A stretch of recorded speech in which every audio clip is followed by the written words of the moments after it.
Halacha Yomi. We're up to page 349, Melacha of Borer. So after threshing, which we said was breaking the shell, winnowing, throwing it in the air and the wind blowing away the chaff.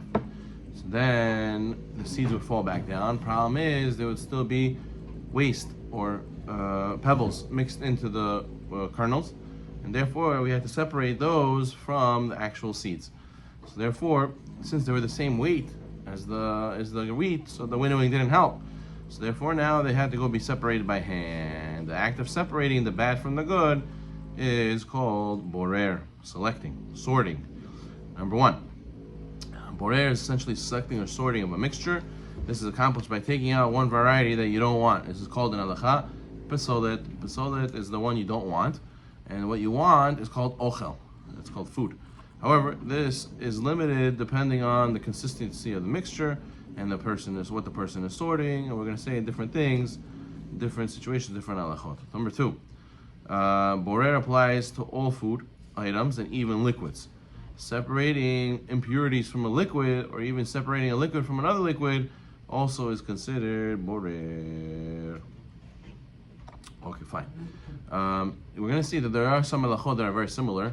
For example, borer, zoreh, which is winnowing, and meraked and sifting is all separating basically. It's just since they were all done different ways and they were all done in the mishkans, therefore they get their own status as a melacha, but they're all essentially the same idea. Okay, good. Now, number three, borer applies even when separating something before one begins eating. However, one may separate the psola from ochel immediately before putting it in one's mouth. Okay, good. So the question is, when is it considered borer? When is it considered eating? Eating, you don't have to eat the whole thing. You're allowed to take a certain part of it and eat it, right?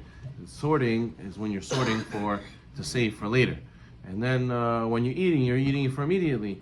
So therefore, there's a leniency for a person who wants to do borer for it to eat right away. But again, we're going to see that this only applies immediately right before your mouth. And there's a discussion about how much in advance can you prepare for a meal? That's a separate discussion. We're just talking right now before you actually put it in your mouth.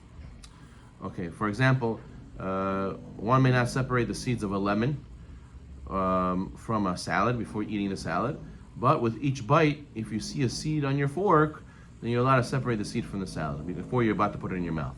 So that's what we're talking about. Number four, borer also applies to sorting clothing, utensils, and other objects that can be considered a mixture. Number five, one does not need to sort the entire mixture in order to be able to into individual components. Just separating one single item from the mixture is already considered borer. 6. The biblical transgression of borer requires one to have intention to separate the item that is not desired. Therefore, if one is eating food, such as a mixture of nuts, and you accidentally picked up a nut that you didn't want, it's not considered borer. However, it's praiseworthy not to remix it into the bowl. Similarly, if one has a bowl of grapes, and there's some grapes that are rotten, and some are not, you may eat at random, and it would not be a violation of borer if you accidentally took out a rotten one and put it on the side. Where it would be borer is if you knowingly and want to take out the bad ones and put them on the side. 7. It is biblically prohibited to separate even small items from a non-edible mixture.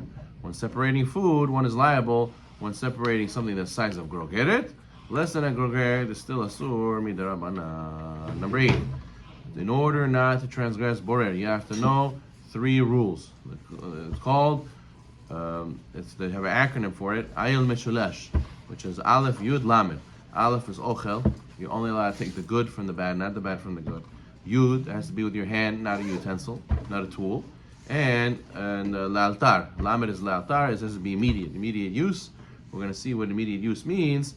And Chazon Avadiya's Lashon, the language he uses is 30 minutes before, up to 30 minutes before the meal. That's the lashon of immediate. But it has to be that you use your hands. You take the good, not the bad from the good, and you use it for immediate. Number 9, ochel does not have to be something that's good or edible. Psolet doesn't have to be something that's inedible or bad. We said ochel is what you want, and psolet's considered what you don't want. So let's say if you have a mixture and there's onions in the potato salad, and you don't like onions, so then taking out the onions would be psolet. It's considered taking out the bad, because in this case you don't want it.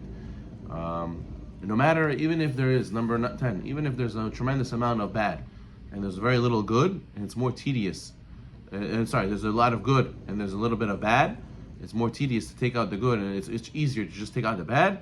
Nonetheless, it's still forbidden to take out the bad from the mixture. You have to take out only the good. Okay, sometimes the bad, the psolet, is blocking you from accessing the good, the ochel, right? Even though it's prohibited to move the psolet from the mixture in order to have the ochel, in order to have the good, you're allowed to move the bad if it's obstructing your path to the good. Even though this may seem as borer, it's not considered borer because this is the normal way to eat. How am I supposed to access the food and eat?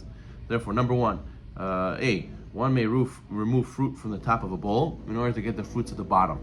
B, one may remove clothing at the top of a basket of laundry in order to get the laundry at the bottom. C, one may push aside clothing in a closet in order to see and get to the desired clothing. So you see, I'm not separating for its own, I'm separating because I want to get what's on the bottom. 12. It is permitted to perform the permitted method of borer on behalf of somebody else. It doesn't have to be only for yourself. You could do borer, take the good from the bad for the sake of somebody else. Even if that person performing the borer has eaten meat, and it's permitted for him to do borer for someone who is allowed to eat dairy, even though you yourself cannot partake in it. 14. Someone who has a salad and it has onions in it. He doesn't like the onions, right? So I want to take out the onions. I can. It's taking the bad from the good. But my friend likes onions. He says, give me all the onions, I'll eat them. In Halacha, it's considered that now I'm allowed to do borer for his sake, and it's considered I took the good from the bad because he wants the onions, even though I don't. It's considered for his sake permitted to go and take out the onions. You give it to him. Okay, 15. It is permitted to separate food that can be used for human consumption from food that is meant for animal consumption. Therefore, if a person wants to separate fat from meat or bones from the food in order to give to one's dog, it is permitted to do so, but one should do so only immediately before feeding the dog. Good.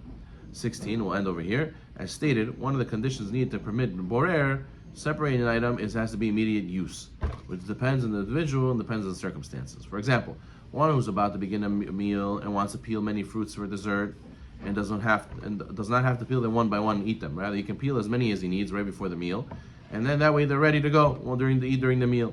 However, if you only be eating a snack, so then you should peel it as you go. But if you want to prepare for the meal, you're allowed to before the meal. 17. If there are many people to prepare food for by sorting, such as if you have a large family, one may even begin preparing for the meal up to half an hour before the meal. If the family's smaller and not that much time is needed on Friday night, for example, you begin preparing for the meal from the time it takes the men to come home from the shul. So it's around 10-15 minutes to get home from shul. So that's when you should start doing borer. 18. When preparing for a meal, one may begin sorting before the beginning of the meal, even though you won't eat it until the middle of the meal, which is a couple hours later. That's still considered immediate use. Number 19. One may perform borer on behalf of others, provided that one does so immediately prior to the meal. Even when someone asks to borrow an item that will require the owner to sort it, he should not borrow the item unless it's for immediate use. You cannot have, number 20, you cannot have, do a loophole and say, oh, I really want to eat this separated food also in the afternoon. So what I'll do, I'm about to start the morning meal, I'll do borer on a lot of stuff, that way I'll have leftover for the afternoon. And afternoon is not immediate, afternoon is much later. One may only separate what one thinks is normally needed for this meal. However, one may not prepare more with the intention of having extra to save for another meal later. That's not considered immediate. 21, if one is having guests and you're not sure when the guests will arrive, you can begin preparing from up to half an hour before the earliest potential time of their arrival. Okay, we'll talk about peeling fruits next time. Baruch Le'olam. Amen.